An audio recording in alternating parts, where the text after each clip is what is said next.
গোপালগঞ্জের ঐতিহ্যবাহী ব্রোঞ্জের গহনা জিআই পণ্যের স্বীকৃতি পেয়েছে। এটি জেলার দ্বিতীয় পণ্য হিসেবে জিআই স্বীকৃতি অর্জন করল। এর আগে গোপালগঞ্জের রসগোল্লার জিআই পণ্যের স্বীকৃতি পেয়েছিল।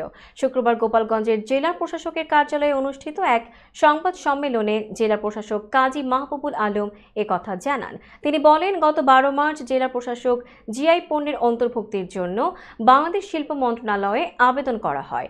পরে যাচাই বাছাই করে বৃহস্পতিবার 11 জুলাই ভৌগোলিক নির্দেশক পণ্য হিসেবে গোপালগঞ্জের ব্রোঞ্জের গহনা নিবন্ধনের জন্য ভৌগোলিক নির্দেশক পণ্য আইন 2013 ধারা 12 অনুসারে শিল্প মন্ত্রণালয়ের আওতাধীন পেটেন্ট, শিল্প নকশা ও ট্রেডমার্কস অধিদপ্তর কর্তৃক জার্নাল প্রকাশ করা হয়। তিনি আরও বলেন, এই স্বীকৃতি জেলার মুকসুদপুর উপজেলার জলেরপাড়ের ব্রোঞ্জের গহনার ঐতিহ্যকে বিশ্বব্যাপী ছড়িয়ে দেওয়া সম্ভব হবে।